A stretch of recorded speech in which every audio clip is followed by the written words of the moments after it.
ఆంధ్రప్రదేశ్లో ప్రతిపక్ష నాయకుడు జగన్మోహన్ రెడ్డి 60 రోజుల పాటు శాసనసభకు హాజరు కాకపోతే ఆయన సభ్యత్వం రద్దవుతుందని, పులివెందులకు ఉప ఎన్నిక వస్తుంది అని డిప్యూటీ స్పీకర్ రఘురామకృష్ణరాజు వ్యాఖ్యానం చేశారు. ఈ వ్యాఖ్యపై జగన్మోహన్ రెడ్డి గతంలో స్పందించారు. అంతకుముందు స్పీకర్కు లేఖ కూడా రాశారు. సజ్జల రామకృష్ణారెడ్డి కూడా ఈ వ్యాఖ్యపై స్పందించారు. స్పీకరు అయ్యన్న పాత్రుడు కూడా నువ్వు గెలిచిన తర్వాత అసెంబ్లీకి ఎందుకు రావు, అసెంబ్లీలో ప్రజా సమస్యలపై ఎందుకు ప్రశ్నించవు అంటూ దమ్ముంటే రా అంటూ సవాలు విసిరారు స్పీకర్ స్థానంలో ఉండే అయ్యన్న పాత్రుడు. ఇప్పుడు జగన్మోహన్ రెడ్డి ఏం మాట్లాడుతున్నాడంటే, ప్రభుత్వం బయట ఉన్న పార్టీ ఏకైక పార్టీ వైఎస్ఆర్ కాంగ్రెస్ కాబట్టి అదే ప్రతిపక్షం అవుతుంది, దాని నాయకుడే ప్రతిపక్ష నాయకుడు అవుతాడు, నన్ను ప్రతిపక్ష నాయకుడిగా గుర్తించండి, సభకు వస్తాను అన్నాడు. ప్రతిపక్ష నాయకుడిగా గుర్తిస్తే ఏమవుతుందంటే సభలో మాట్లాడడానికి అవకాశం ఉంటుంది, సమయం కేటాయిస్తారు. ప్రతిపక్ష నాయకుడు కాకపోతే మాట్లాడే అవకాశం ఉండొచ్చు, ఉండకపోవచ్చు. అది సభాధిపతి నిర్ణయం మీద ఆధారపడి ఉంటుంది. సభాధిపతి ఎవరు? చింతకాయల అయ్యన్న పాత్రుడు.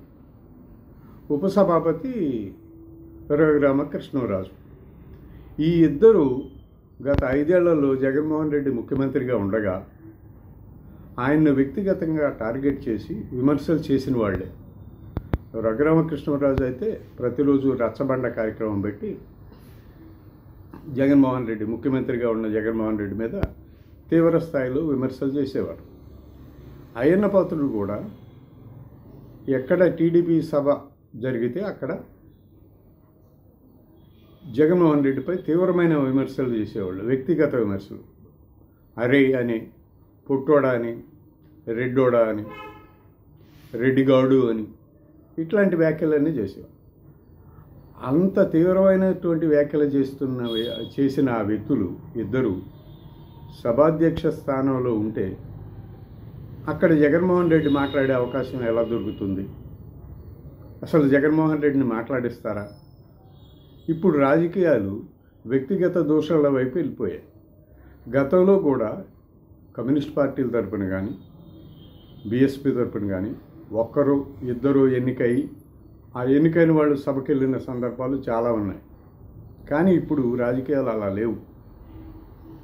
రాజకీయాలు బాగా దిగజారిపోయాయి, వ్యక్తిగత దూషణలు బాగా పెరిగిపోయాయి. ప్రత్యేకించి జగన్మోహన్ రెడ్డిని టార్గెట్గా రాజకీయాలు నడుస్తున్నాయి.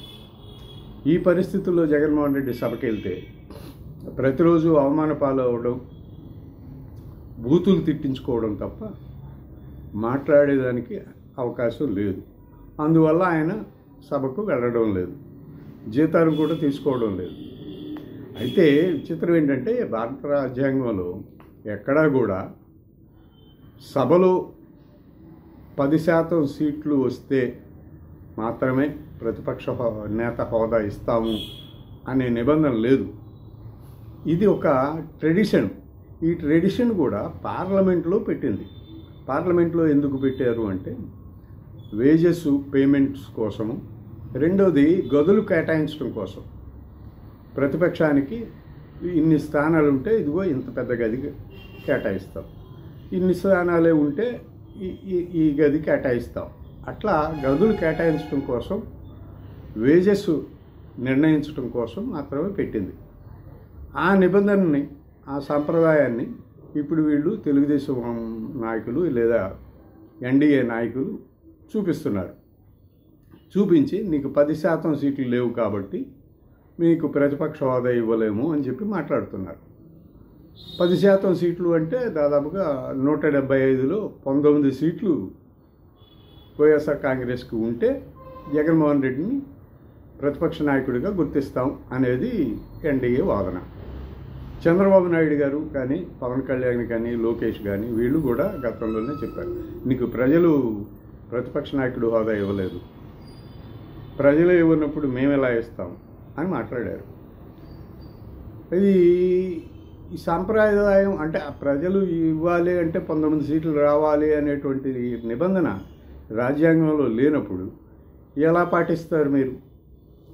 ఏది ఒక సంప్రదాయాన్ని, పార్లమెంట్లో పెట్టిన ఒక సంప్రదాయాన్ని, గదులు కేటాయింపు కోసం పెట్టిన ఒక సంప్రదాయాన్ని ఇక్కడ మీరు ఎలా పాటిస్తారు?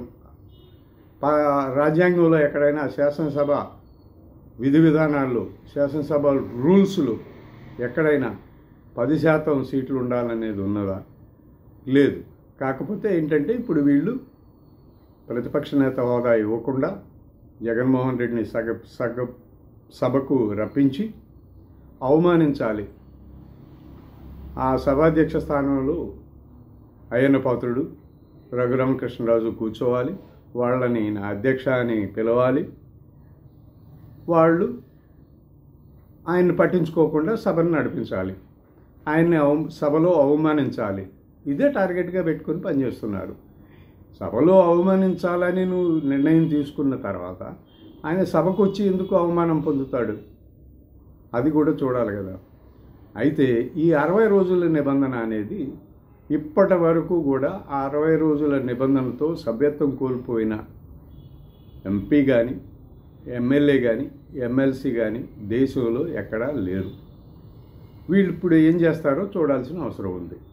చూద్దాం, జగన్మోహన్ రెడ్డి సభ్యత్వాన్ని రద్దు చేస్తారా, పులివెందులకు ఉప ఎన్నిక రప్పిస్తారా, లేక రాజకీయాలను రాజకీయంగానే చూస్తారా అనేది మనం చూడాల్సిన అవసరం ఉంది.